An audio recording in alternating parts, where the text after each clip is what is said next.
least have our college teachers. Oh yeah, Ghosten?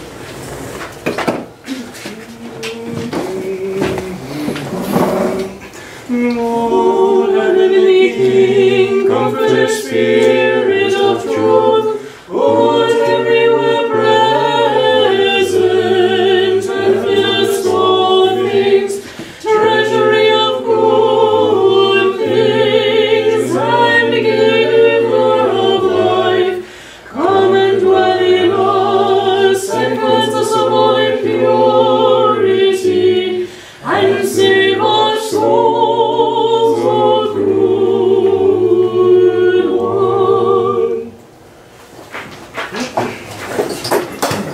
Okay, so this week I'm going to try to slow down a little bit, but also if you have any questions and you're not getting stuff, just raise your hand and we'll go over stuff. So we're going to start with the basics, maybe even more basic.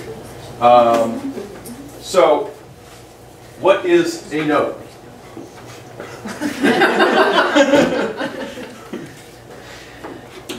Anyone?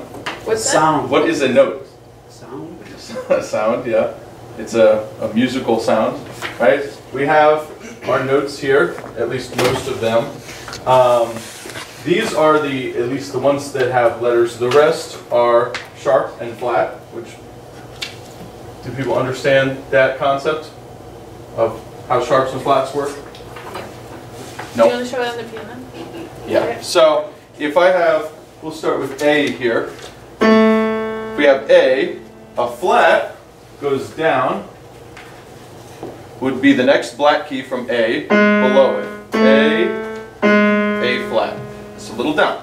Sharp modifies it up. So A sharp would be one black key above it.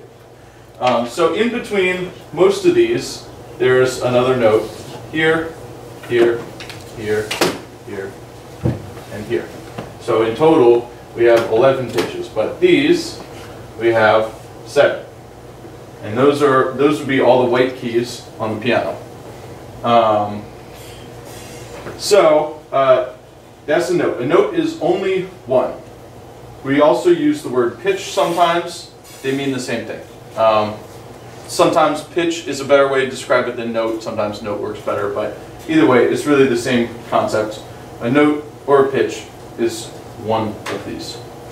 Then an interval is 2. Any 2 notes can be described as an interval. And there's a bunch of different ones, but chords have at least 3. Sorry, when you say it could be described as an interval, is when you press, what do you mean? Like, so if we have 2 notes, at the same just 2, that's an interval. Yeah, an interval is always and only 2 notes. There's many intervals, and above the major ones that we will be going over, you could go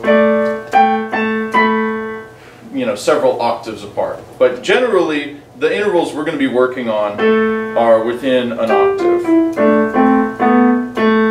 Sorry, Right? an interval again is the distance between the 2 notes. So like in Yeah. mathematics, like the A to the D would be an interval of 3 or 2? Well, we would count 1, 2, 3, 4. That would be an interval of a fourth. Oh, thanks. And that's how you can figure out the intervals. We'll go over the major and minor intervals later, but for now I want to focus on, with intervals, just the number, just the distance between them. So you can easily count on anyone starting on any letter as 1. If we start on C here, and we want to figure out what C to E is, there's 1, 2, 3. So that would be a third. And that goes all the way up to 8 here. From A to A would be an octave. That would be 8. Octave meaning 8 in Italian. So is that pretty clear? Okay. So if we had D to A, what interval would that be? Not you. Andrew? 5. Good. 5th. Oh, Yes. 5th. Yeah. Yeah, you take the numbers, you know, fifth, second, third, fourth, fifth, so on. It's always a fraction? It's not, no, it's not a fraction. It's not We would, 1/5. so we It's would like just 8. write D to A as a fifth, like that, like in an order. 8/5, I got you. Yes. Not 1/5, but fifth. The only one that we wouldn't write like that is an octave, which you would write like that, 8 VA ottava is what it's short for. But the rest, you know, second, so on. Right? Is that good? And then a chord is at least 3. So it has 2 intervals within it, really several, because you have the first note to the second note, the first note to the third note, and the second note to the third note. And then chords can also have as many notes as you want. But typically, if we say just a major chord has 3 notes, 3 main pitches, and usually stacked on top of that would just be more octaves. So if we have a C chord, C major, C, E, and G, we could fill it out with more of the same notes. But it's really only 3 notes, C, E, and G. Right? And you can also figure out all of your chords by going from these. You can make chords by stacking thirds. So this would be a third here, 1, 2, 3, 1, 2, 3. This would be an A minor chord in this case. And you can stack up thirds all the way across the board, like so. And go from here, here, and it's going to be confusing to look at. But so that's the basic way to build chords is triads. We stack thirds, right? Okay. And both major and minor chords come from stacked thirds. 7th chords also come from stacked thirds, but they have a 4th note. And they're not too uncommon either. We will see them in the music. But if you were to do that and add a 4th note, you would get a 7th chord. In this case, A minor 7, which sounds like that. Or a C major 7. Does that make sense? Right. Obviously, the more notes you have, the more complicated it gets to describe what the chord is and how it works. So when it comes to 3-note chords, we have primarily major and minor. Major, minor. So all of these, if we put all these triads, except for one of them, would be either major or minor triads. There's also diminished and augmented triads, but we don't use those too often. These are the main ones we're focusing on, major and minor. So, what is melody?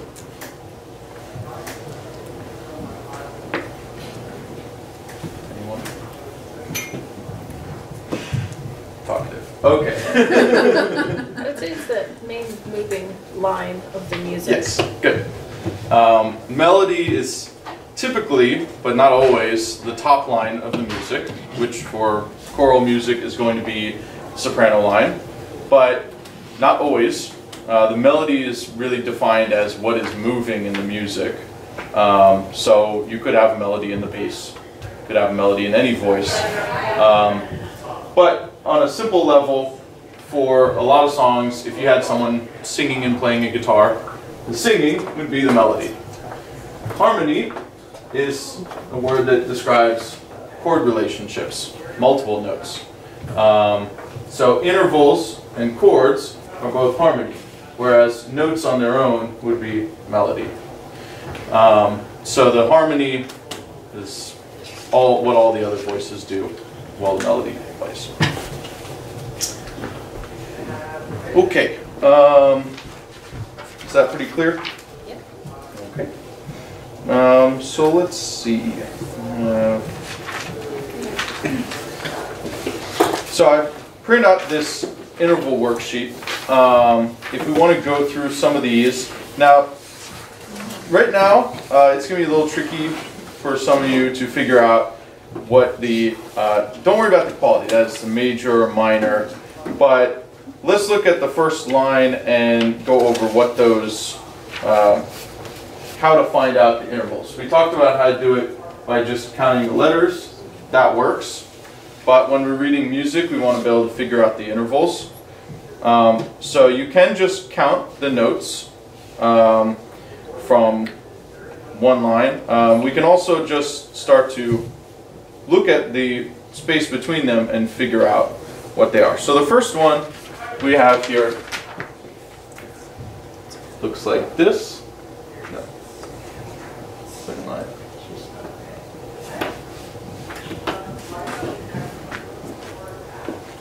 So what would that be?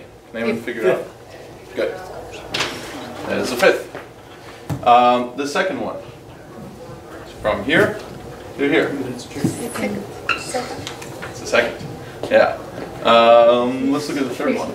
From here. Does the flat do anything? Sorry. Yes. It changes the quality. Major, It does. But we're not worried about that. Oh, Yeah, and that'll be a little tricky. You have to know a little bit about key signatures. What would that be?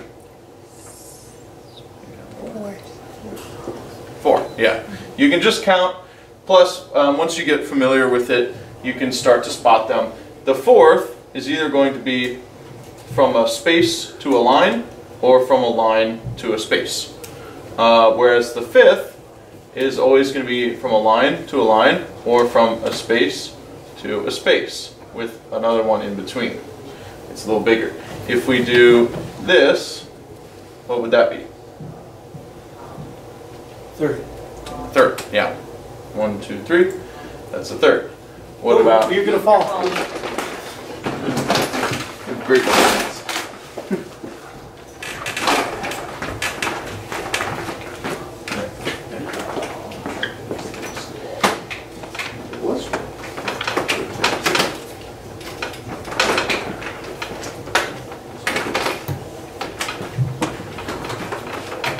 These are good. It's this added weight. So what about here? All the You're way. gonna have to write a bit darker. Okay. That's better. What would that be? Okay. It's an octavo. Yeah. 8. Which again is the one that is a little funny to write. So we can figure out all our intervals that way. So why don't you go through just the first line and see if you can just write some of these out, get some practice. You can do the rest for homework, but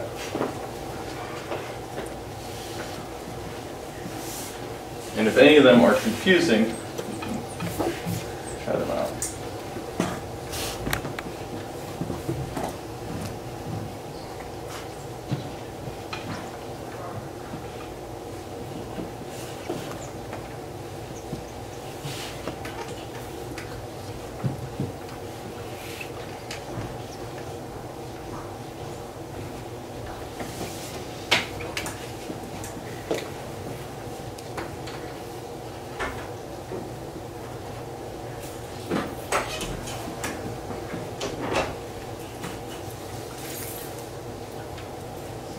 I have a question, Nicholas. Mhm. When you said that a seventh chord is 3/3 and a note, is that what you said? It is 3 intervals, 3/3, yeah. But it's 3 intervals? it would be 4 notes total. Okay. 3 intervals because they're each a pair of notes. Oh, I see. And really, okay, it's 3 stacked thirds. You could describe the intervals in it would be more than 3, really. Because if you go from the first note to the second note, first note to the third note, first note to the fourth note, you'd end up with 7 or something. But it's 3 thirds. All these chords, we want to stack thirds to get them. So on the piano, which I know you can't see the keys, but if we skip a key in between each one,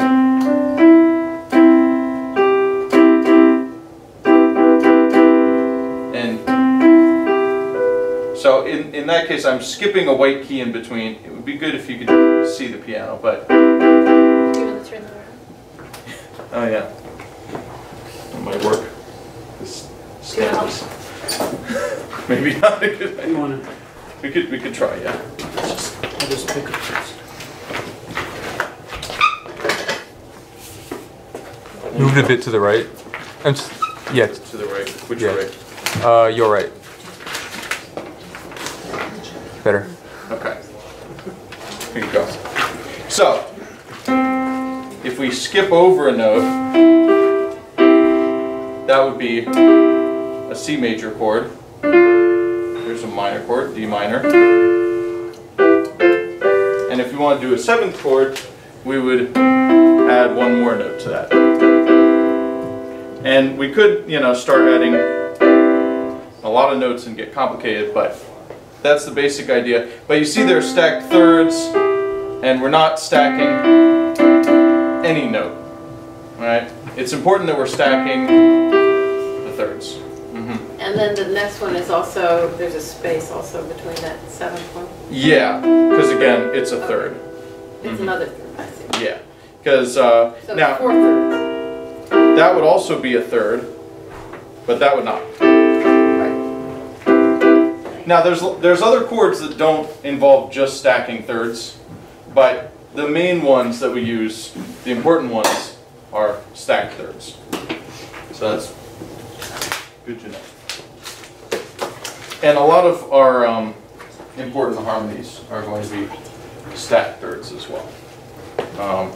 Oftentimes, when we have 2 voices singing a similar line, they might be doing the same general shape. The movement of the melody is the same, but one might be lower by a third or higher by a third. Or, some harmonies, like a 5th, is so strong that we often don't use that for choral music because it's just such a intense harmony. It's so direct. The 3rd is nicer, right? 4ths are common too, but the 3rd is probably the most common vocal harmony we're going to be using. Any other questions? The 7th, when 2 notes the same line, it's not interval. On that worksheet, Yes. number 7. Yeah, well, we could describe it as an interval. We would call it a unison. Yeah, it's sort of an interval and sort of not. It is technically an interval if you had to say 2 instruments were playing that same note, or 2 singers. If the altos and the sopranos were both singing that E, it could be described as unison. So. Excuse me, could we by chance borrow one of your whiteboards? Yeah. I need one upstairs. I have like 4. And you can generous. Did you take the one upstairs? You can use this one. This one right here? This one. Okay. I think this is the one. Oh, you can mount the smaller one onto on the chairs. We've done that before. Yeah. You can do that. The legs are telescopic. Yeah. Do you want to pull it off? So, wait, you can use this one as well. Can you put this one up on the chair? It doesn't work for I think we're. Well, I'm going to keep this since I already have mine. It's stuck right over. I can raise it. I put it on there. Thank you, I appreciate it. Yeah, that's fine.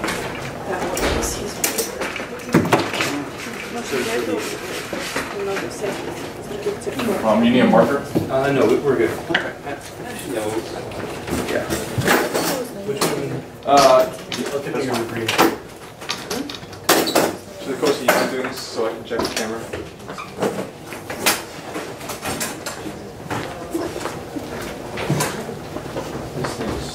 The left leg is longer than the Oh, right. It's extended farther than the That right one. works. Well, there's the back leg is the tricky part here. If I had another chair.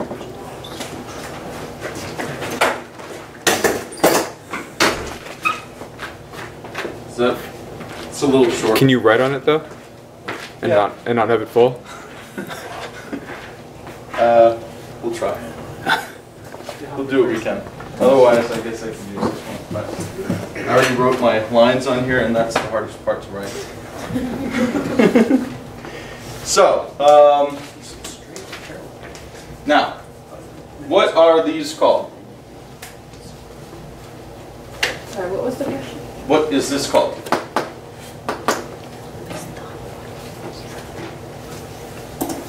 Starts with an S. Stanza. No. You got the first three letters right. Note lines. Staff. Good. This is staff.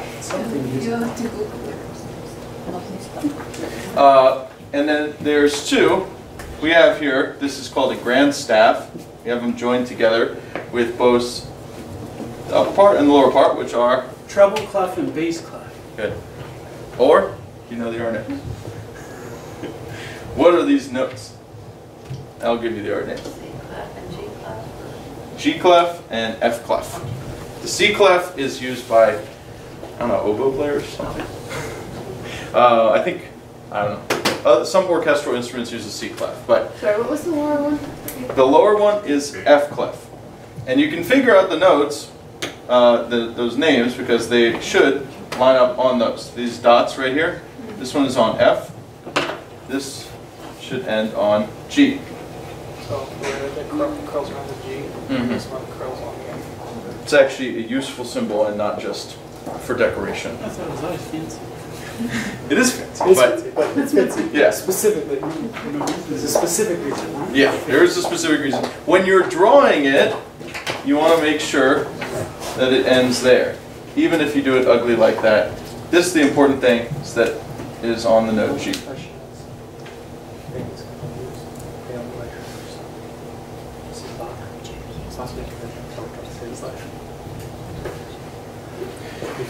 So, I have another sheet here where we can write some scales. Where did I put this? So, well, we're going to start with E, since that's easy. E, H. And do you have the blank? Yes, your blank scales, good. Blank staffs. So the first one, I did label them. So the first one's going to be C major. All right, we're going to start at middle C here, which is in between these, in the middle, on a line. And we're just going to go up from there. C, D, E, F, G, A, E, C.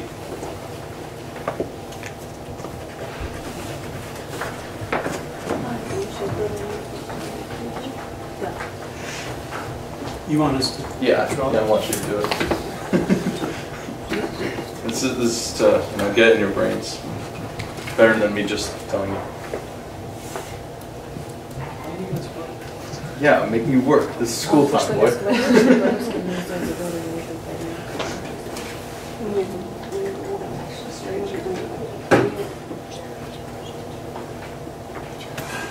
Did you cover last time how in English they're called C, D, E, F, and so on, and then Russian they're called do, re, mi, fa, sol? We're going to talk about solfege, yeah, but Russians have letters too. Like, Except they're different letters, yeah. In the Russian, they just call them do. Like, it's not a movable do in Russian. It's the I do know, is yeah. Well, we're gonna use a movable do. Okay. So, sorry. But also, that's confusing. And if you're Do, re, mi, fa, sol is confusing? well, if you have it's just a lot. For one, what do you call the sharps and the flats? There are other. Bemol, diez. Yeah. If you know that though, that's good. You already know. Yeah, it's just instead of using like the letters, we use do. Do equals C. Yeah, yeah. Well, the other thing is, I think it's it gets a little confusing, I think. But I don't know. I haven't done a whole lot of solfege in a fixed do. And then on the bass clef, you can start here. But it's good to learn the English names too, because if you want to learn music theory in English, you're going to want to know.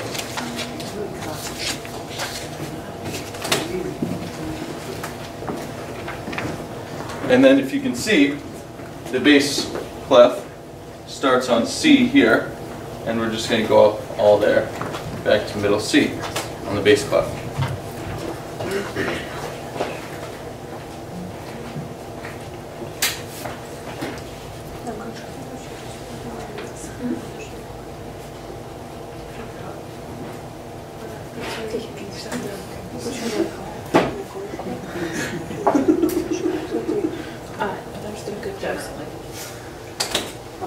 What's the last one?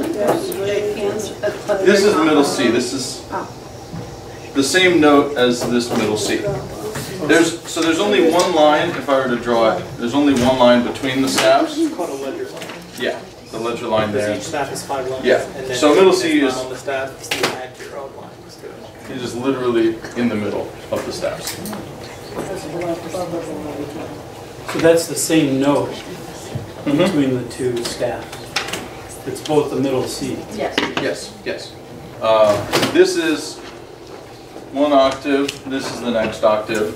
You could go up from there, but we'd get into the ledger lines. You could go down from here, but we get into the ledger lines. So, and this covers most of the notes. Now, you can also write below that, you can go over, you can write in the letters, which for this is pretty easy, but we'll get a little more difficult with the other ones.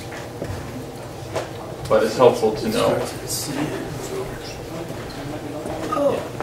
And do we remember, I talked about it last week, but when we're finding the notes here, what the spaces here on both staffs are? Both clefs?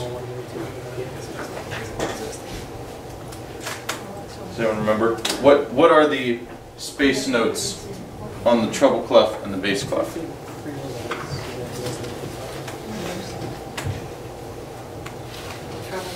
Bass. F-A-C-E. Good. Bass. And then, do you remember the bass clef? Other way. Good boy deserves That, A, C, E, G. that would be the lines. E, C, A, F. A, C, E, and G. Down here.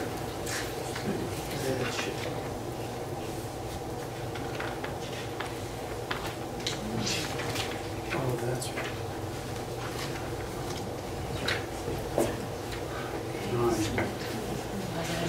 And then, if you remember those, you can quickly get to the lines in between. There's a D in between, B, G, so on.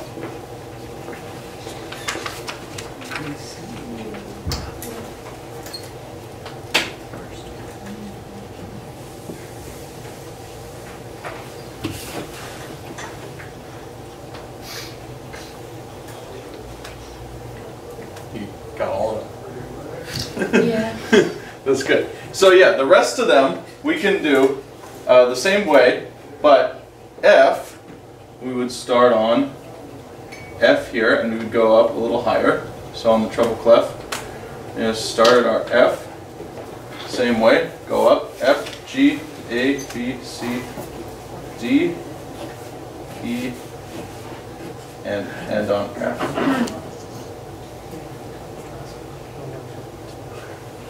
But the other important thing, F major, is that we have a flat here on B. And same here, we would have flat B.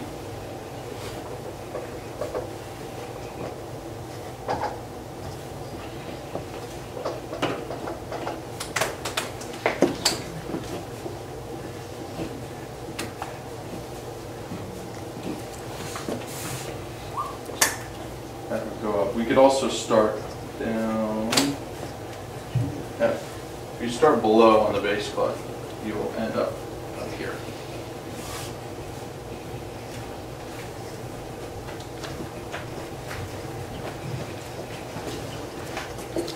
And so make sure that when you write the key signature and when you read it, you take note of where this is.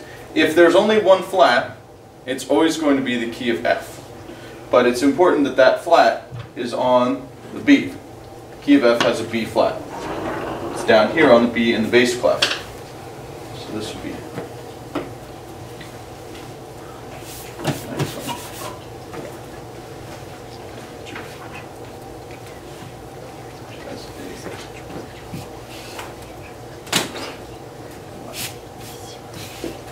So then do you write the flat next to your note also? Or? Yeah, so I'm writing this in as the key signature next to here. You don't need to write it again if it's at the start of the music. So you have to pay attention to that. Whatever the key you're in is going to tell you at the beginning, but it's not going to keep reminding you unless it changes. So even if there's 7 sharps, it's not going to tell you which notes are sharp. You have to take those 7 notes at the beginning and remember that throughout. Wait, so that makes all of those notes that follow? Not all of them, just the ones that are marked. So this has a B flat, so all the B's in that piece would be flat. Yeah, yeah, all the B's. 2 questions. Could you explain why the flat? Is it the interval again? Or? Yes, and again, it comes down to the intervals. So, Remember the whole step, half step? yeah, we talked about that. On C major, the whole step, half step. We're now flatter instead of that whole white key because that's where that pattern is. If you start on F, that pattern is shifted, and so the B has to be flat in order to maintain that. So if we start on F here, G, A, B flat, C, D, E, F. If we play it without the B flat, it doesn't sound right. It's not the right pattern. Does that make sense? That sounds right. Just as. Yeah, any major scale should have the same sound. That sounds right. Yeah, it is right. So the obvious question, why does it sound wrong when it's wrong? Well, because we're changing that order of whole steps and half steps. See, we have a whole step, half step, whole step, whole step, whole step, half step. That's the correct order. If that's changed, we'll get a different, it won't be major. We'll either get a mode or, which includes But to minor. our ears in our mind, it processes as something's off. Well, it messes up all the chords. And so again, with F, Yeah, I mean, it's literally how your ears It's just how it is. Yeah. Like I gravity? mean, it actually is to an extent biological. Okay. Enough said, I don't have to understand. It's physics. yeah. Here's the thing, when we go to a different key, okay, everything, if you took music in C major and put it into F major, in order to keep the music the same, you have to have a B flat instead of a B. It's the simplest way to put it. Because that would be the same relationship moved up. If you didn't use the B flat, you'd be changing those relationships, and so the music would sound different. The chords would sound different, the melodies would sound different. You would have a new piece of music in the F mode of C. Right? Does that make sense? So really, we're not changing anything by adding a flat in this case. Because we're in the key of F, it needs the flat, otherwise we are. Does that make sense? So even when a key has 3 sharps, it's not really any more complicated than a key that has no sharps. It's just, it's moved up a few steps, and it needs that, because this relationship, these aren't even. There isn't a black key between every note. We have a whole step here. Can you draw a keyboard? Yeah. I think that's the easiest way. Let's see. There's no room.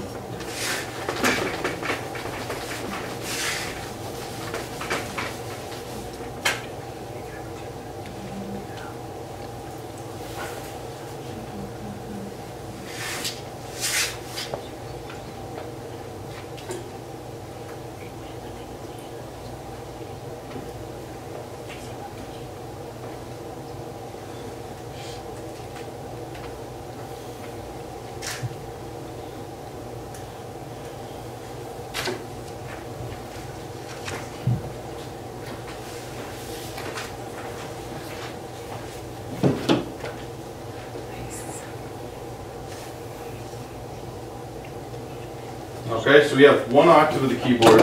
The rest of them just take that pattern and go up or down. So that's all the keys. So you can see where we have a black key in between, we have a whole step. From this one to a black key, or where there's no black key in between, these would be half steps. If we have a black key in between, we have a whole step. Or if we were to go from E up to F sharp here, we would have a whole step.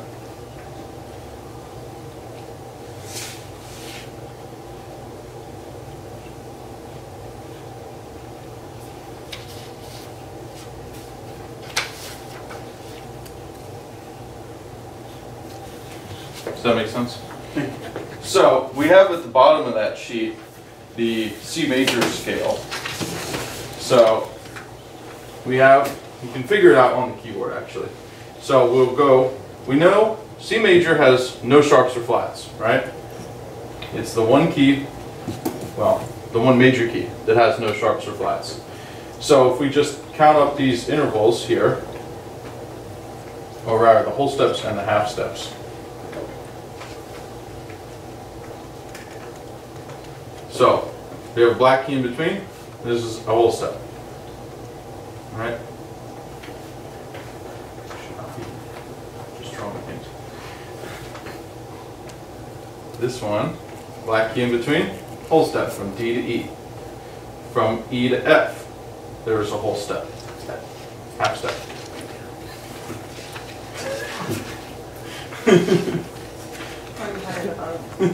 You had to go into F sharp. Yeah, I have it up here. So, C to D, whole step, D to E, whole step, E to F, half step, F to G, Whole step. yeah, G to A, A to B, and then B back to C. Good. So that's your pattern. Whole, whole, half, whole, whole, whole, half. For all major scales. All major scales. So when we take F, we're going whole step, we need a half step here. If we go to B, it would be a whole step, right? So we're going to B flat, that would give us our half step. Whole step, half step, whole step. Oh, we have to maintain that pattern. Yes, you have to maintain that pattern. That's right. You have That's to what makes it sound to major. maintain the pattern. Yeah. Otherwise, you're no longer following that pattern and it's no longer major. But an E major would start with a half step, and it would go half, whole, whole. No. You start on E, the starting pitch, but you keep the relationship. So whole, whole, half, whole, whole, whole, half. Mhm. All major scales follow that. So whatever note you start on, so if we pick an E, whole step from E is F sharp. So that key will have an F sharp because that's we're following the pattern. And then from F sharp, you need another whole step, so that goes to G sharp. So now in that key you would have an F sharp and a G sharp. Yeah. So let's take a look at G sharp. G, just G major. The third scale there, you can do this. Again, it does not have a flat in G. I'm not going to write it right now. You can write G with an F sharp. So, if we take G, we need whole step, half step. We've got the half step naturally, so we don't need anything funny there. Then from C to D, whole, whole, half, whole, another whole, and then we need a half step, not right, whole, whole, half, whole, whole. Whole, the F sharp. We need a whole sharp. Step here to F sharp. That would be the last one, and then half step from F sharp to G. Does that make sense? Yes? Okay, good. So all the major scales work with that same pattern. That's why they have sharps and flats. If we were to play without sharps or flats, we have modes within the major scale set. And we talked a little bit about this too. If we were to start on this note and follow this pattern to this note, we would have the second mode. So if you were to take this pattern and you start on any one of these notes and go all the way through it, we have modes on each of these. And the sixth one, A in C, gives us A minor. So A minor also has no sharps and no flats. You could think of it as sort of a subset of C major. So it follows this same pattern, but instead of being in this order, it would be rearranged.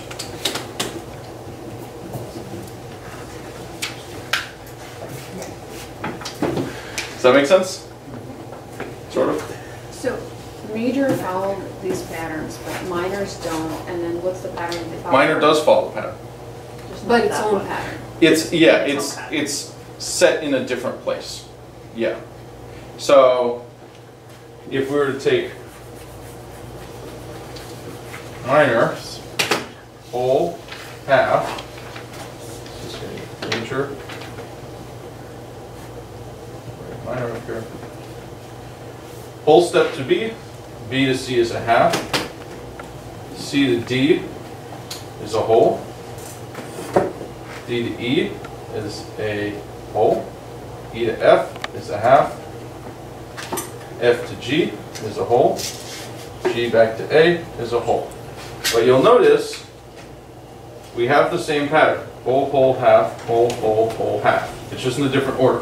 Whole, half, whole, whole, half, whole, whole. Does that make sense?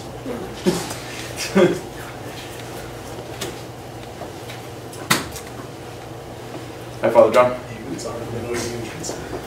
Thank you for going.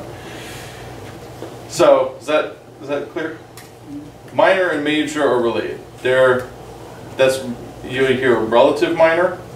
That's because the relative minor of a key is using the same notes in a different order. And all of the chords, they come out of this. If you build chords on each of these by stacking thirds, as we talked about, you build up all these notes into chords, you'll get all the chords in C major. And those are the same chords that are in A minor. They just have a different meaning. Right?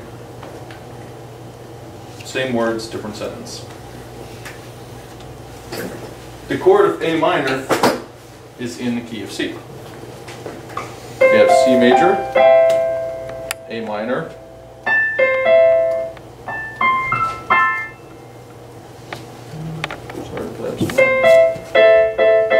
it's only one note different from C major even.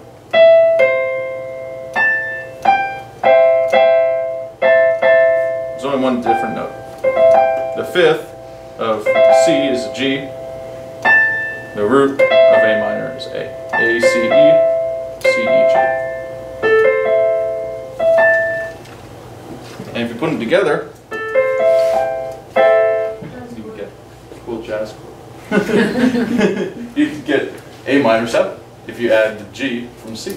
You can put both chords together. So what do you get? I got up into the relative. Yeah, I know. It's not all that important to know off the bat, but it's something you should know, is that it really all kind of boils down into this pattern. Until you get off into sort of experimental land, really all regular music comes down to major and minor. And there's a lot of options in there because there's also the modes, which are sort of strange, but the minor mode is the only one that's really common. But they're used, and you've heard them in music. Because again, it's the same notes. So it's just sort of a different emphasis. So on a practical level, when we're singing in church and there are 4 different notes being played and we're supposed to be singing a chord, like the major chord that we would be singing is built on a third, and what like the soprano would be singing, not always, but just like to prove, help me think about this, would be thirds, like go soprano, then alto, then... Yeah, you could have... That would be a chord that we would sing as a choir with 4 different vocal parts. You could have bass, tenor, alto, soprano. That makes sense. And then those voices are going to move between different chords. Because if you only played, obviously you need more than one chord to make a song, right? But all of those chords that we use are not just coming out of nowhere. They're coming out of this scale. Except the Byzantine chants.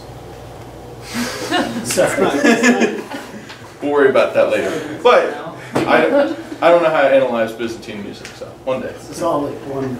Yeah, most of Byzantine music that I've seen is intervals built off of scales rather than whole chords. And a lot of like older chants come that way. They're either monophonic, mono being one. They only have one voice, maybe octaves for the higher voices and the lower voices. Or they'll have like an E-son and a melody where you'll have someone singing sort of a bass note and then you'll have a melody line and the bass note will change. And that's similar to having the chord changes throughout it, but it's just simpler. Yeah. Right? You can still get the same kind of general thing going. Those fit my skill level a lot better. Yeah, I like singing these songs too. It's much easier. It's just about breath support at that point. Then staying on pitch. That's not always easy. So, any questions, concerns? Okay. And we got that scale sheet. So, I started talking about, if you want to write out G, it's going to be almost the same as could you build the bass clef in F major? We can see. Oh. What note does it start on? It starts on, well, see, I did 2 octaves here. I would do it On both lines? to make it look So neater. that's an F Yeah. bass. Now, where would F be here? This spot. Here. On the second line. So if we take our lowest F here, You could start on the lower.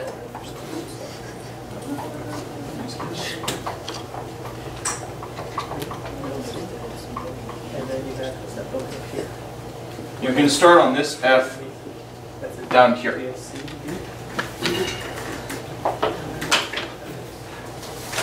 No, that's right. So this is A, G on the line. The space below that, right below the bottom of the clef, is F. And then you just go up from there. F, G, A, B, C, D, E, and we can end on this F. Right? If you start on this F, we'd go up to this F, an octave above it, in the treble clef. So to keep it down in the bass range, you can write it like that. Now, if we were going to do G, we have a sharp here on F sharp. So on your G major scale, write that F sharp. On the treble clef, it goes on this top line. On the bass clef, it goes on the 4th line from the bottom on F. And we can go from G up to G. And from G up to G. And then we have G major, which has an F sharp.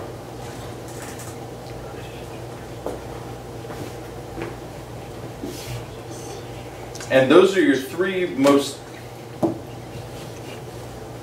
probably the most common scales. We sing most of our stuff in F and G. Use D major a lot as well. What else? B flat. A major.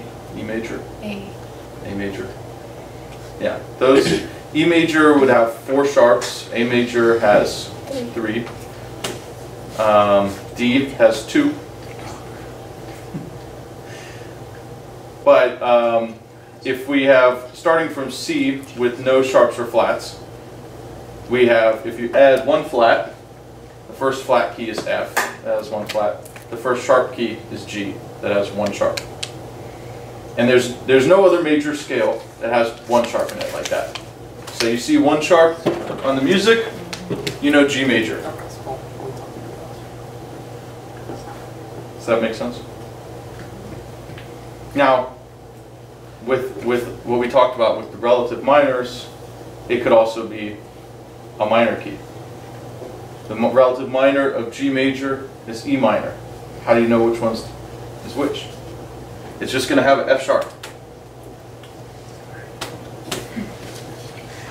Well, look at the starting note. Yeah. Or better yet, look at the ending note. The ending chord, yeah. That'll really tell you. But usually, most pieces of music will start on the tonic, or the 1 chord, which is going to be the whatever it's named after. So the 1 chord in G major would be G major. And so it's probably going to start on G major, and it's almost definitely going to end on G major. Unless there's something really funny going on. But for most of our music, we resolve back to our major chord that we started on. We'll talk about cadences later.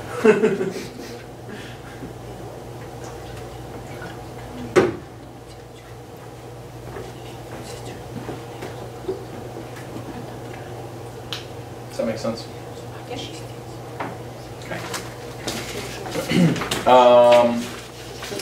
We talked a little bit about rhythms last week, but let's go over the basics for reading rhythms.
Okay, so here's the basic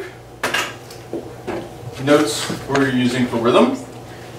The unfilled white note with no stem is a whole note. And if this isn't a review for you, you should probably write it on the back of the paper or something so you know what these are. So the whole note is the longest note that we usually use. It gets 4 beats. With, the quarter sort of being the standard. Gets 1 beat, everything's basically based off of that. Depends on the time signature, but just in common time. The half note is not filled in, and it has a stem. That gets 2 beats, half of the whole. The quarter is the black one with a stem and no flag. That has quarter, 1 beat. The 8th note has this flag, which could also be written like that. Those are 8th notes, and they get half a beat, half of a quarter note. How do you know how long is the beat? Like, can you count like 1, 2, 3, 4? Is that? Yeah. Well, it depends on the tempo, really. You could, if the tempo is really fast, the beats will be going by quickly. Usually when you use like a metronome, it's typically set to quarter notes. Quarter is just standard. So you would get 4 quarter notes in a cycle, and you would count the whole note as 4 quarter notes. So when you're saying you eventually get used to how long to hold the note, right? Like Yeah. it kind of becomes And it's a little bit less standardized in the kind of music we're doing, where we're not breaking stuff up into bars all the time. We'll have long sentences, and things, when you count them out, don't necessarily add up into a typical beat. A nice number, yeah. But essentially, when you're reading, the quarter note is going to be your main beat, and that's going to be just your typical word. The half note is going to be twice as long. So if you remember that this is longer, and this is even longer than that, you know, and you kind of go from the quarter note either slower or faster into eighth notes. I don't think I've seen 16th notes in any of the music. Sometimes you will see a dotted note.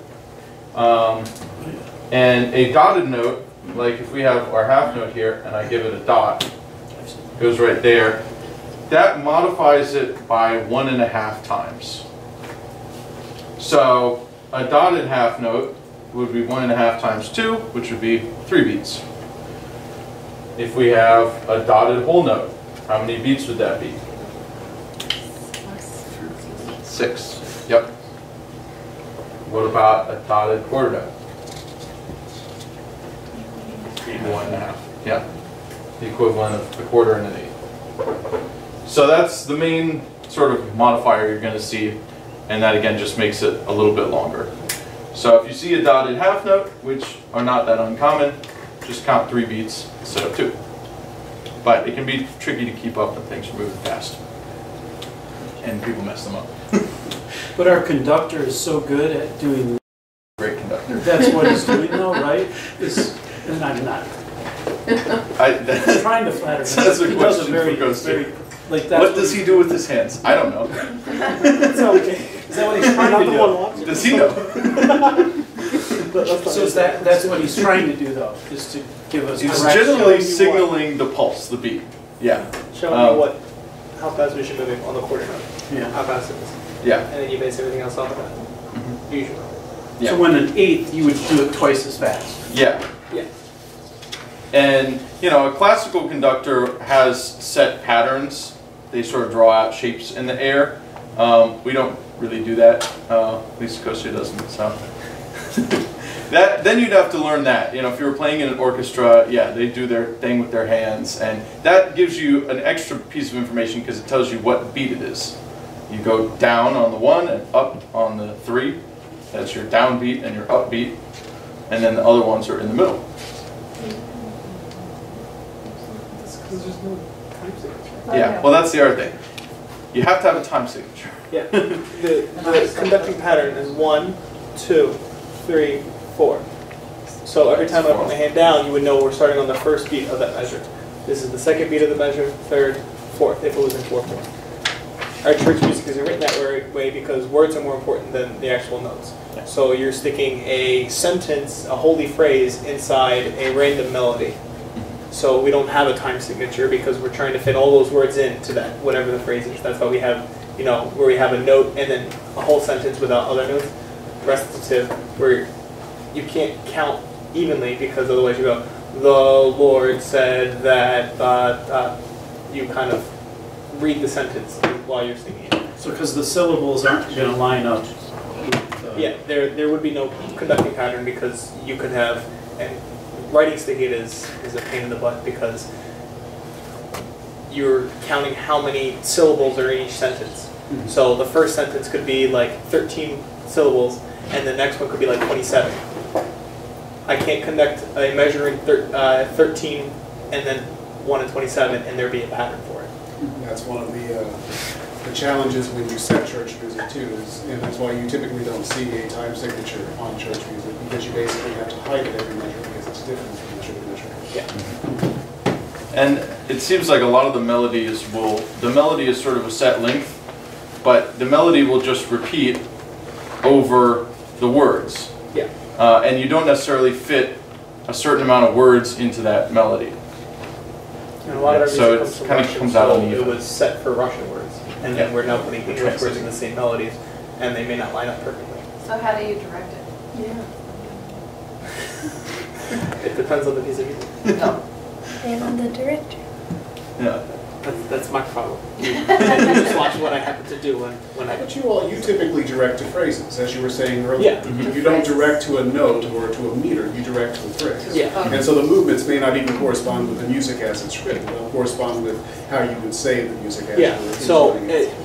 there are certain emphases when you're reading a sentence. especially, and then when you know, the phrases we use, you know, you wouldn't say, Lord have mercy, because, you know, you're not emphasizing have. Lord have mercy. So the emphasis is on mer. So in that phrase, you would emphasize, and that would be where the emphasis would come to. And it all depends on what the phrase is and where the emphasis goes, and that usually is represented in the music as well, where the change in chord, you know, after we say a long sentence and then we have a change in chord, that's where the phrase is going, that's where the peak of the sentence is, and that's kind of where I'm getting us to that point to then emphasize that word or whatever that sentence is. Yeah. So we don't need to go too much into time signatures because we don't really use them. And that's a whole, you know, sort of complicated little topic on its own. But typically, you know, we have groups of 4. And a lot of the church music is sort of in 4/4, just because that's kind of what we're used to. But it's not strictly in 4/4. But it's not going to be really pulsed to any other time signature most of the time, as far as I've seen. So, I mean, some of the music we do have is in time, but I won't direct it that way, because if you direct it that way, then the emphasis is not on the correct words. Mm-hmm. Because it's split up into 4 beats, but that's not necessarily how the words fit into where the 4 beats are. It's a different goal of the music. We're not really working on trying to create a rhythmic beat for everyone to get down to. So on the top of a lot of our, at least English music, it'll say like arranged by J. Brewer, which I assume is Jared. Mm-hmm. And so Jared did the exercise of translating from the Slavonic to the English and then trying to match it up with like the melody. Yeah. And that's what the arrangement. Yeah. So someone else did the melody and like came up with the concept. No, He sense. put it in English, Got it. and then changed the melody to fit the words. So it may not be perfect from, if you take, like Irmos is for Lvov. If you take the Russian and the English and you put them side by side, they may not be exactly the same, because when Jared arranged them, he changed the melody a little bit to fit the words, because the words didn't necessarily line up, because, you know, our language is different. And you can take that the other direction too. You can align syllables in order to make the words fit the music too. So you can go either way. Yeah. Any other questions on the music theory stuff? Or I want to get in some time for some actual vocal work. So, any other? Okay. Marina, do you want to play choir director or Kostya? I have a couple pieces here, but as I don't know what I'm doing when it comes to directing a choir, you know. No. We also have scales and intervals, and you know, we're working on the intervals.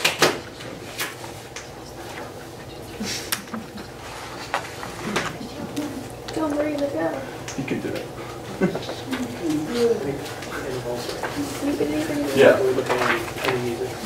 Yeah. Yeah, we should just go through the scales.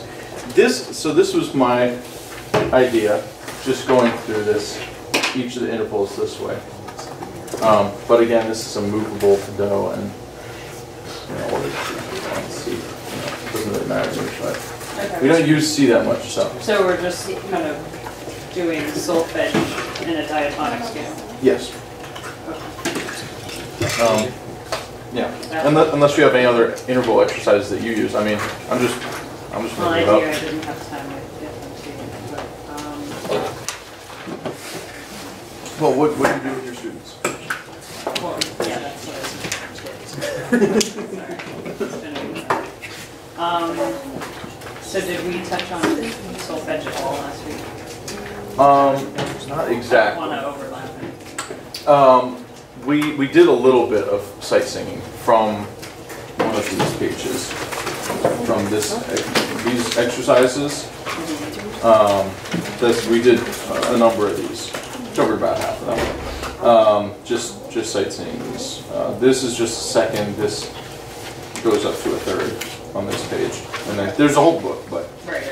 But if we want to go further than that, we can, you know, go up further in the scale. Okay.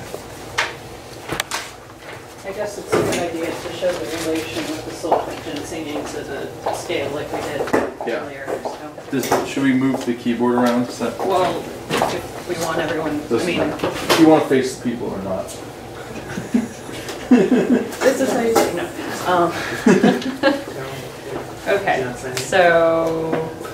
You want to do F major or C major? Well, we use F more, so we could work in F. Okay. Yeah, it doesn't matter too much. Unless we don't have a whole lot of music written out to sightsing from, so. Okay. So I guess I can go over with you how to match up how solfege interplays with what we did with the major scale that we did earlier. So when you're singing, sometimes it's easiest to take out, when you're learning a piece, you can totally simplify the process of learning and taking out the words and setting them aside until a later time. And you can take the individual notes that you see and put a syllable with it. And the syllable that you put there, we call solfege, or solfeggio is the actual word, solfege for short. So if any of you have seen the movie The Sound of Music, you have some familiarity.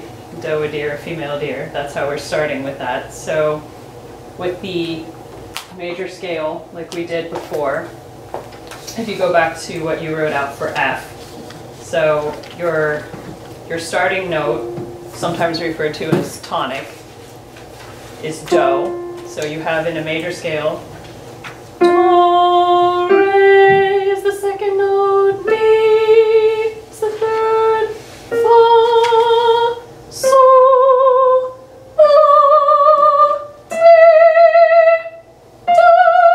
So you always start and end with Do. Sorry, I'm a soprano, I started way higher. That's probably offending someone's ears. But if you take it down a bit, since we started on F. So it's Do, Re, Mi, Fa, Sol, La, Ti, Do. And you can take those, and I guess if we go to that third page in the little packet here. Yeah, let's write them out, actually, that would be a good idea. When she starts, so she just did an F major scale. Do is whatever you're starting with. So she just did movable Do, which is what. So she did F major, so Do was on. And then the rest of the words, or the rest of those, Do, Re, Mi, Fa, Sol, La, Ti, Do. So if you change the starting pitch, the second note would be Re, no matter what it is. Yeah. So you can plug this formula in with any major scale that you're going to be looking at. So G, C, any of those. This works for all major scales. So going to the third page of the packet here.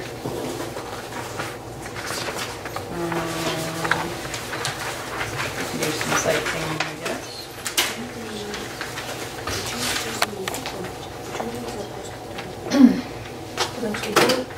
So these are all written in C, actually.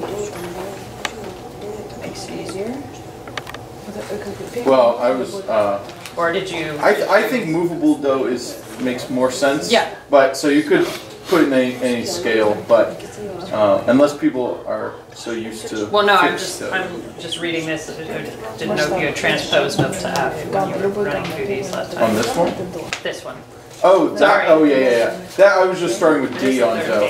It's actually D major, but it didn't put in the sharp because it only has the first two notes.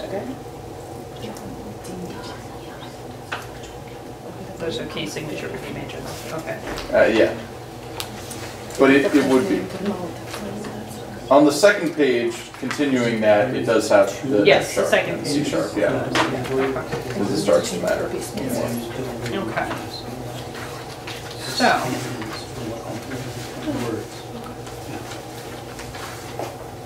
So then, should I do this first page We can, yeah. In C or? Oh, you can, well, I would do it in D, but it doesn't matter because there's only 2 notes. Right? So, Right. there would be no That's an octave. E sharp. Right now, I'm just like doing this, I would run it through and start on Ray because I was looking, that's what I'm saying, sorry, I'm being too technical here.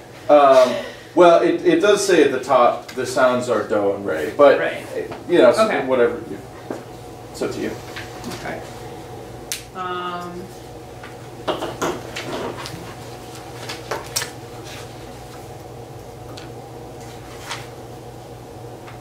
To me, it makes more sense to, I guess, well, let's just follow the directions. Since it's written that way, I don't want to confuse anyone. Okay. So, first one. So this one really only has the 2 notes there. This whole page, yeah.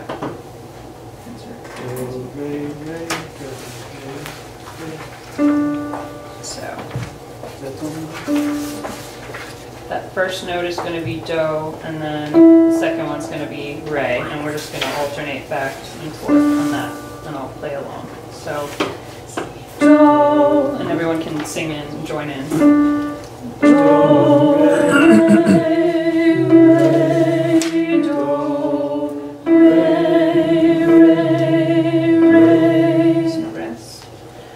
Re, do, re, re, do, do. Let's do it one more time, and then I'm going to take the piano out and see if we can do this a cappella, which would be good for our purposes, I think, here. So one more time, and I'll sing quieter. Do, re, re, do, re, re, re. Rest. Re, do, re, re, do, do. All right. I'm gonna lose the piano. I'll give you your starting pitch though. So there's your do. Do, re, re, do, re, re, re. Rest. Re, do, re, re, do, do. Good. Okay, very easy. Just 2 notes. Let's skip a few actually, and maybe go to one with a little bit more of a challenge with the rhythm, maybe down to 4. Or do you want to go to the next page? You could look at the next page too. That at least has 3 notes. Yeah. Okay. Again, not wanting to overlap with anything we did last week in my absence. Let's see.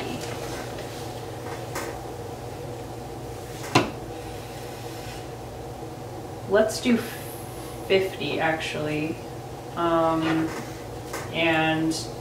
you guys probably noticed there's a little funny symbol in the middle. Are we going to observe that? Do you want to observe that or not? Okay. Yeah, Do you know what it's called? Yes. What Quiz. is Bonus points for Talked anyone. about it last week. The repeat? Yes. Right. So that's repeat sign. So anything that comes before, we repeat. We repeat that phrase. So. Alright. So in this case, we're starting F sharp. So this is going to be, so that's me. We're starting on me. Mi, re, mi, re, do, mi, re, re. And then we get to repeat that again. Mi, re, do, mi, re, re. Okay, going on. Mi, re, do, re,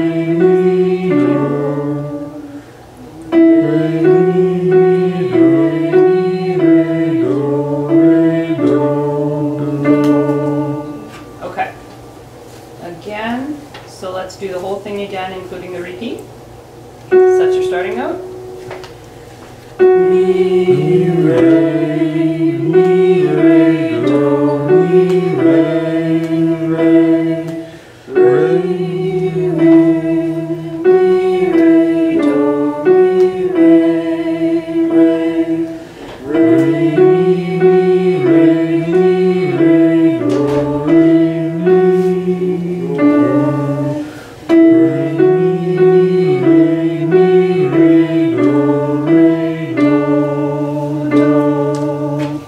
Okay.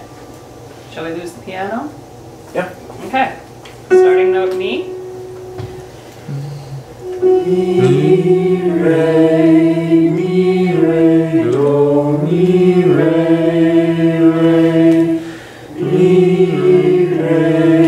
mi, re, do, mi, re,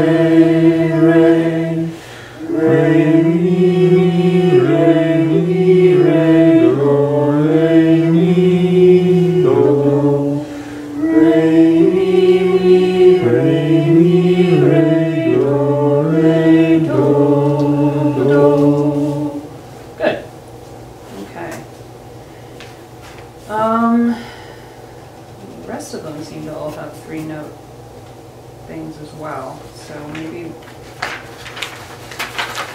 What about, I know, especially for newer singers, finding the pitch and staying on it, not wavering. Is there any good tips for that? Training that? You mean in the sense of having the confidence to, like, finding and being secure in? Yeah, I mean, yeah. Well, there if is. you don't know how to sing at all, how do you hit the note? One of this actually I was thinking about sending you this sheet because it might be good when you go through the qualities and the intervals and all that, presumably maybe in the next few lessons. There's a way to memorize the intervals by kind of ascribing a common piece where that interval appears. I have a cheat sheet for that. That's what I was going to send you. So, like for example, in music school they teach you to remember a perfect fifth. So this is Star Wars. And then perfect fourth is Here Comes the Bride. You know, so there's little ways that you can kind of remember that cheat sheet wise, you know, to recall those intervals. We can go over that. The minor second is time. Jaws. Right. Yeah. And like major third is Three Blind Mice, you know, little things like that. So the major seventh though is always the tricky one because no one ever really. In the one I wrote out, there's an exercise, a vocal warm up I do with my students, and I literally wrote in there. I was just like the major seventh exercise, but it's mean. Anyway, but yeah. Well, the major seventh really makes more sense going down too. Yeah. Because if you go down, that's how it's usually used in music. Resolves up. Right. Not jumping way up to the major seventh most of the time. Right. Yeah. If you want to remember like that difference between a half step and a whole step, from do to re going up is a whole step, and from do going down to ti, do, ti, do is a half step. Yeah. And the tricky thing in singing, you know, when you have a descending line, you know, and you have these close intervals, that lower note you want to stay on the high side of, because the illusion is when you've got, and this happens particularly with the male voices, when you have the descending lines, the illusion is that, you know, you're going down, so the pitch starts to go, and you want to stay on the high side of those pitches. So it's do, ti. You kind of have to almost like raise your head a little bit. But you have to when you go down, I think Paula used to say this, when you would go down, think high. That's what we were getting at when we were saying that.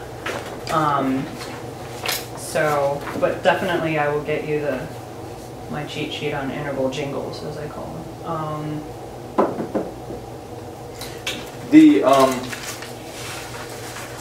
This page that I wrote out just in solfege can be done in any key, but you know, just with like a steady rhythm on that. It's just what I thought would be helpful for the going over each interval and really going from tonic to that interval to get that. Because I think feeling that in your voice, that jump, and how big of a jump it is. So I have an exercise that I make my students kind of early on do, and it kind of touches on, this may work for the purposes of what you need. So I have an exercise where you have to navigate, and you always go back to the tonic, and you go up and you say the intervals while you do them. So you have do, do, perfect prime, do, re, major second. We can do that together if you want. Yeah. Now, that might be good. So the words are a little tricky. Do we care which one I... No, you can, okay. I think you can erase that. Everyone should have it written down by now. Yes, we all took copious notes, right? Hanging on every word makes sense.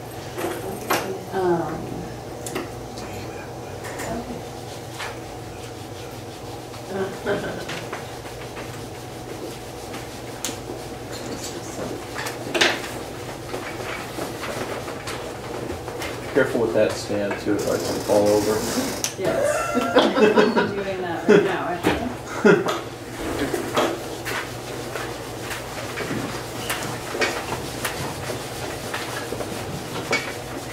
It's a team effort. High quality whiteboards. 2 arms are 2 beats faster than 1 arm. Yeah. On the white key. What key is it? Here, this one's more abrasive. The one time more abrasive is a good thing.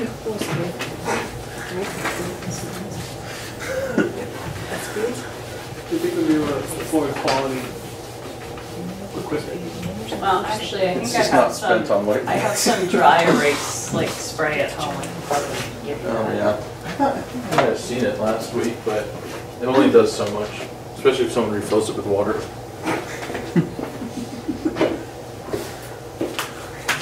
So I'll write out the words here. Some rubbing alcohol.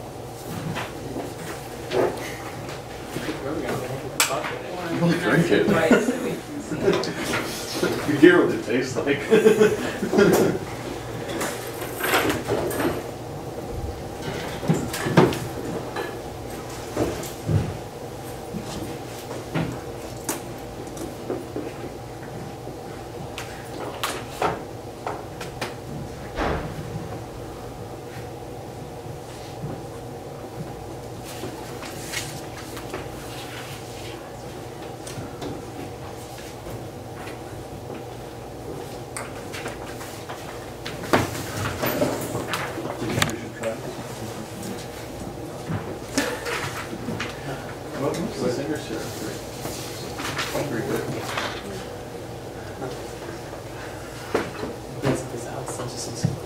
Okay.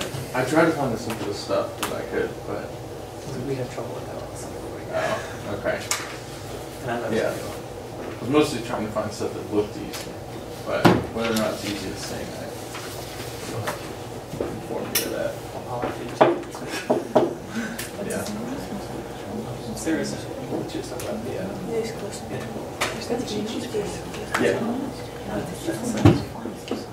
lots of things with like green pepper. Oh yeah, yeah, yeah. Not the chicken, but No, yeah. the East and Georgia. Yeah. No, you don't necessarily need. No. But it's not. It's a good idea. I mean, because then you have it, and if you remember it, then it's a good way to work on the intervals. We're just not good for distance. Oh, I thought it would show up better, I sorry. think the green's I have the purple here. It's part of this contrast. Also, my handwriting is not good. It's better than mine. Mine is only half literate.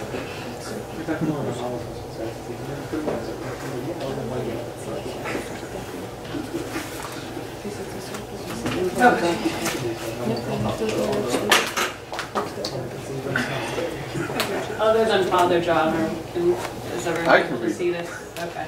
People in the back? Okay, so we'll go over the words.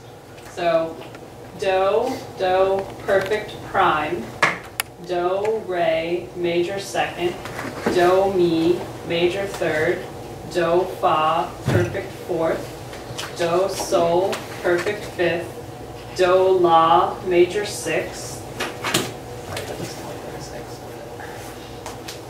do, ti, major seventh, do, do, perfect octave. So what that's going to sound like, we're always coming back, that first note is always going to be the lower do, or the tonic in this case. So it sounds like this. Do, do, perfect prime, do, re, major second, do, mi, major third, do, fa, perfect fourth, do, sol, perfect fifth, do, la, major sixth, do, ti, major seventh, do, do, perfect octave. That seventh is the tricky one because it's so close to octave. But that's the major solfege in the ascending scale. So let's go through it together. We'll do it nice and slow, and you can join in with me. Straight, support the Yes. sound. Sit on the edge of choir seating. Seated position. Seated choir position, perfect posture.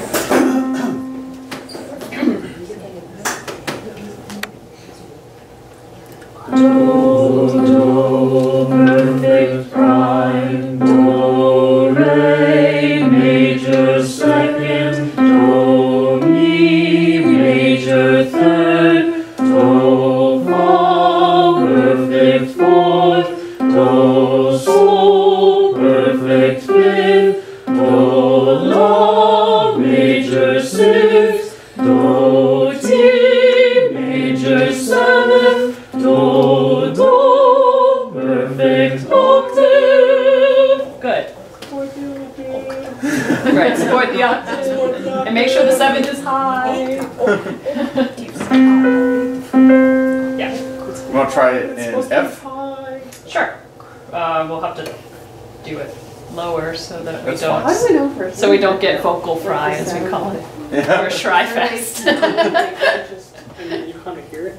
And if you don't, What did you have? just Sorry. How do we know if we're hitting the note? Is it just like somebody like Yeah. saying? Yeah. Well, that's very cool. I didn't hear anything off, sounded pretty so I good. think everybody got it. Puts his fingers. In theory, could you use a guitar tuner to let you know when you're Yeah. hitting the right note? Yeah, you Or can, you can If you're on the you can treble check clef. yourself. Or you can just use your phone. You can Yeah. check your Are there pitch if apps? you want Are to. there apps for Yeah, if you get like a tuner app. tuner apps? What are Ooh, tuner. I knew there I had to be use, an app. I think it's called Pitch Perfect. It's a pitch pipe. Oh, good. Yeah. Or you just a piano app and It's just. Oh, just piano app. whatever note you hit, it'll tell you. Oh, nice. Yeah. That's called Pitch So you can Perfect. put it in front of you and see if you're getting. That's called Pitch Perfect.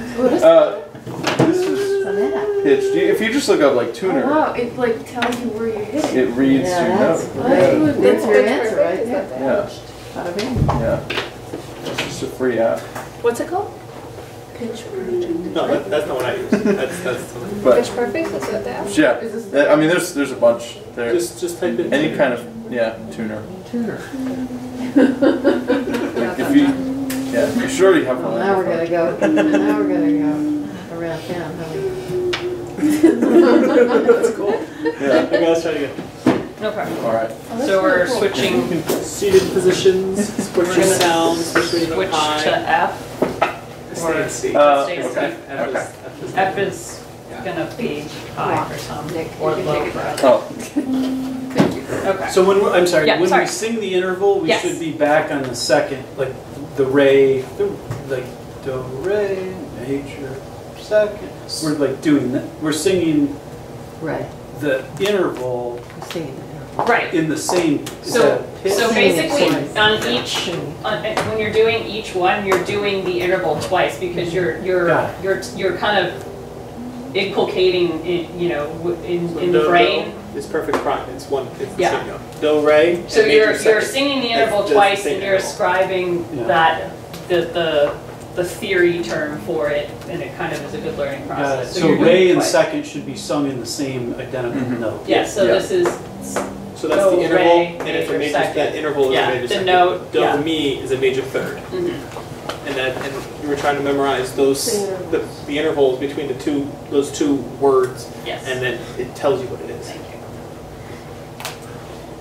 Yeah. So you're singing for each word. It's a note, as he's put here. And I have a handout with this. I'll send it to you. We Okay. can include it so we can see it written out. Okay. That's gonna be your do. Think of this as home base. You're always gonna come back to it. Do, perfect prime, do, re, major second, do, mi, major third, do, fa, perfect fourth, do, sol, perfect fifth, do, la, major sixth, do, ti, major seventh, do, perfect octave. Good. And you can do this going down too, if you want. Yeah, we can do that. Sorry. Yeah, sorry. Forgive me for No, asking no, something, please. but should everyone's voice be able to cover that entire range? Because if is my question even making sense? The entire octave, should somebody's voice naturally be able to sing 8 notes? Or is that More than that. In your register, yes. okay? Yeah, like you're not singing the same, like the men are singing an octave down from the women optimally in this case. So, and I Maybe I'm know you have starting more too than high. 8 notes, so. Every range is about, you know, like 2 octaves usually, right? More, I mean, everyone's is a little different. I mean, some people I know like 3 octaves is like great, but that's rare, you know. But does anyone have less than 2 octaves? Really? I mean, again, I think it Of course they do. it varies from person to person. They're not in the choir. There are some people like there are some people that like, especially when they're young, like some like younger kids and teenagers have wider ranges, and then As you get puberty older. steps in and They things get change. deeper and smaller. How do Yeah, you know so. what's the basis for your register? Like, is it where it's most comfortable, like where you kind of talk, or like? Well, so not everybody talks where they sing, if that makes sense. So On F, and I don't sing on F. yeah, so sometimes you can tell from a person's speaking voice what they might sing, but there are always the exceptions to the rule. For example, I have a kind of a low speaking voice, but I sing kind of high, so that's not that you know may not go hand in hand. But generally, the voice part that you will be singing, a trained ear would listen to you and would be able to tell where your voice is happiest and comfortable, and would determine your voice part based off of that. Is there science to that, or is that art? Or both?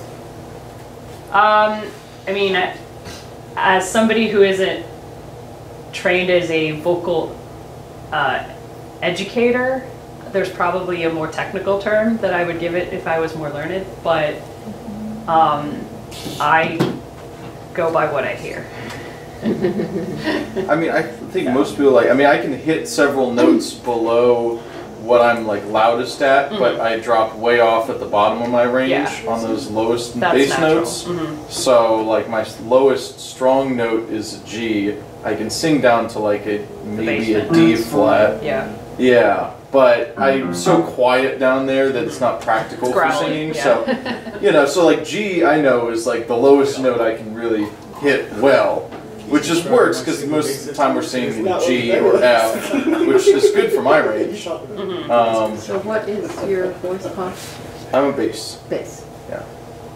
But there are basses who are deeper than me too. Where's Martin? Martin? Yeah, these are Martin's prime notes right here. He might be able to hit that low C. Some people in the choir, a few can. Most of us go up on those parts if you jump an octave instead of. So wait, if we have different registers and we're like all singing the same note, we should be hitting the same note, or like No. No. We're hitting a note in our register, like. When we're doing these exercises, we're all on the same note. But like in octave, yeah. we're singing. When you're singing Yeah. a part, you're singing a different note in the chord based on that range. So the sopranos will have the highest note because they have the highest register. So the altos will be just beneath them, where they're most comfortable on the note that fits comfortably in that chord. Each individual person try to hit that note, or Each person would in it the part. sound slightly different because of their register? It's going to be the same. You're on the same note, same pitch, but the quality may sound different because of how you produce it, whether or not you're supporting your sound, and just the quality of your voice. Because if we sang the same note, you could hear the difference between our voices. Mm-hmm. The idea of a choir, when I say blend your sound, I'm trying to make sure that we're one sound, so you can't pick out a specific voice. We're singing the same, if we're singing the same part, we're singing the same note, but sometimes one voice will stick out just because of the quality of that sound. So all the altos should be on the same note when they're singing the same part. The idea is to create one sound with all your voices blending with each other, and sometimes it doesn't happen. And it's not that it's wrong, it's just you're able to pick out someone's voice, and that's not what we're trying to do. So. Yeah, everyone in your register will be on the same note, though. So all the sopranos should be on the same note, all the altos should be on the same note, all the tenors should be on the same note. I mean, with the basses, sometimes for the lowest notes, some people can hit them, and they do, and some of us will go up on some of those low notes. But we're going to be on the same note, it's just an octave apart. We might both be hitting a C, but most of us can't hit a low C, so we'll sing the C above that. But other than that, that's the only time, usually. Sorry, you lost me. Okay, sorry. That's the exception to the rule. The rule is that everyone's singing the same thing. Yeah, so basically. If the basses are both singing in F, if Nick can't sing that, Martin can hit this note, no problem. Yeah. If the music tells them, if the music tells them to hit that, but it's too low for them, they'll go up to this one, which is the same note. It's just it's just eight notes higher. So that's where they're on the same note, but it's a different register because some of them can hit the lower note, some of them have to hit the higher note. Yeah. And the four parts blended create the chord that sounds so beautiful. Yes. When we hit it. Yes. But two of the voices might be singing the same note on different octaves. So, A, F, C, F. Soprano, alto, tenor, bass. Can you play that? A. Closed or open formation. A, sopranos. F, C, F. So the altos and basses are both on F. Play. Yeah. An octave apart. They're singing the same note but in their register. And then the sopranos are singing the third. And Marina, could you show the piano as you're doing that? And then the tenors are on the fifth. And I'll play them like that. So a chord is 3 notes, but we have 4 voice parts, so someone's going to double. And so it happens to be the altos and basses singing the root in their register. And then the other parts will fill in to create the nice sound. So it'd be like do, mi, so, yeah, ti, do. That would be the chord? No, the T is the 7th. That's the special, to add flavor, but we don't do that. It's D, it's do, sol, and mi is when we do that. So the basses and altos are on the do, the sopranos are on mi, and then the tenors are on sol. Which is why we need basses in the Russian choir, so that we can have the chords kind of built. floating. Yeah, when you've got the tonic very, or in this case, when you've got do very strongly stated, it's really Two cements the were chord. fairly regular. I'll I teach thought always you. there. Come sing. If you can make me good enough to keep up with it, I'll consider it. Maybe. I can't read it fast enough. I try. I mean, I'm getting some practice at the vigils, but it's hard. It's hard enough to read English.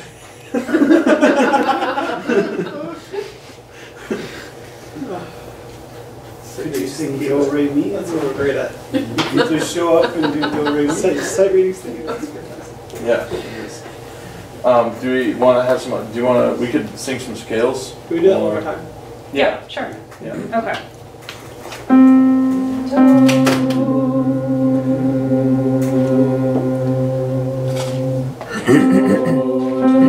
Perfect prime, do, re, major second, do, mi, major third, do, fa, perfect fourth, do, sol, perfect fifth, do, la, major sixth, do, ti, major seventh, do, do, perfect octave.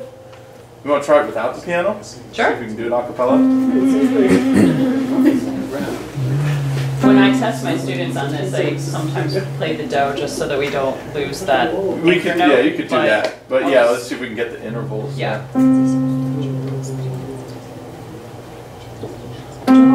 Do, perfect prime, do, re, major second, do, mi, major third, do, fa, perfect fourth, do, sol, perfect fifth, do, la, major sixth, do, ti, major seventh, do, perfect octave.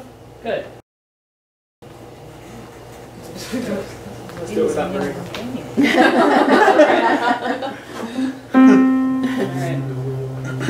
You just direct us. Okay. All right, everyone's got their solo now. No pressure. We're saying that you're instead of the piano. Perfect prime, do, re, major second, do, mi, major third, do, fa, perfect fourth, do, sol, perfect fifth, do, la, major sixth, do, ti, major seventh, do, perfect octave. It's interesting what you were saying though, because that major seventh, you could hear it. It was Oh, yeah, distorted that's- without you that's anchoring weird. us Yeah, that time. The major seventh is I nasty. mean, yeah, it's I mean, it's in your music, but chances Yeah. are it's You don't hit you're that. not Gymnastics going to be down. required to jump like that. Even octaves. Well, what it's you only a basically half do is step drop the off. octave. It's a and half, well, It's enough off the sound. Yeah. it You would be a don't- half step if you went Yeah. down. It's more than a half step if you go up, of course, but it's, the note is only a half step off, so it's You don't see it. Because you want to go to the I octave, recall seeing it. but when you in do the our seventh, stuff it's very half a often. step off. It's the And most so dissonant it- interval. It's different. it's like It's you're different. reaching them, but it's just underneath where you want Yeah, to and be. it's hard to sing because it's dissonant. Yeah. And yeah, it's just a note you don't really. Well, you can feel that it wants to go somewhere. Yeah. Because there's a tension in it, and so it wants to, result up. Yeah. I mean, there's plenty of times when we might sing the major seventh below do, and we would go down and back up at the end of a piece is not uncommon. We have a question here. But Sorry. Yeah. Sorry.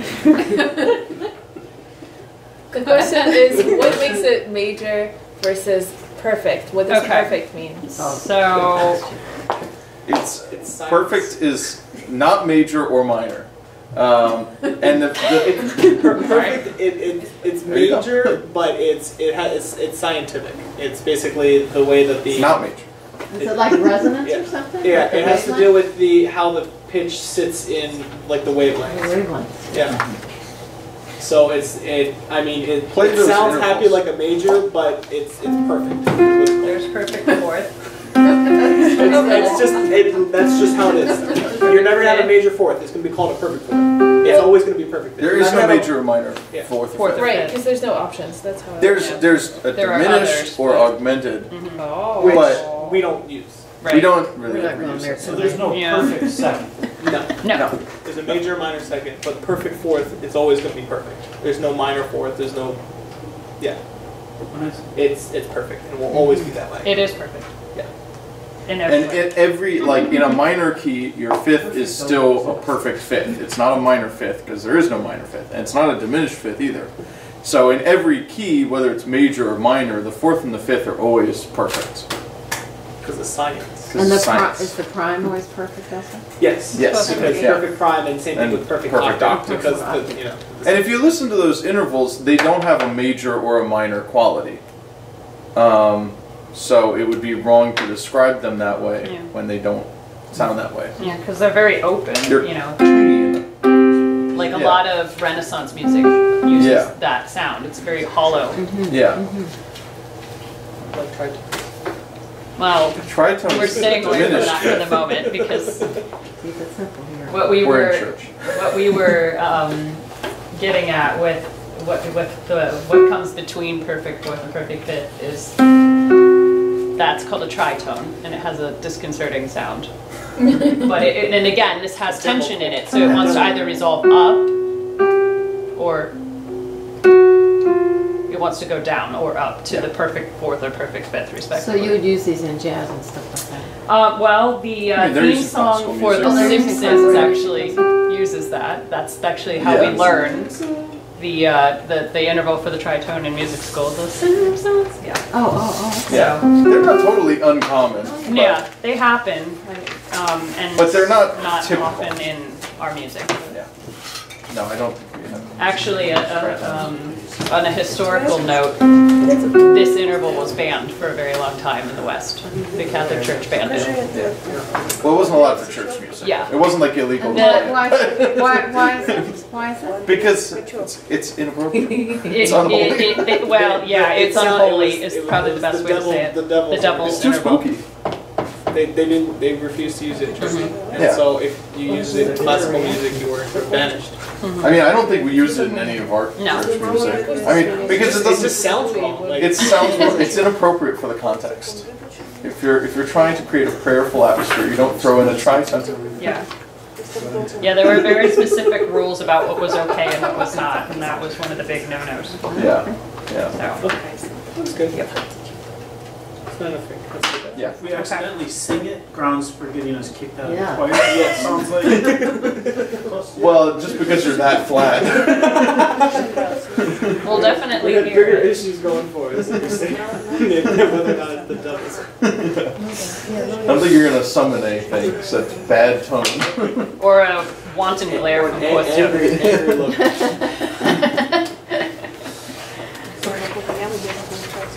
Okay.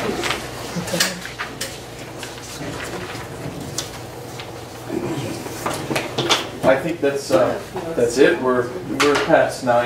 The only other thing before we wrap up, I guess, is what do we want to work on?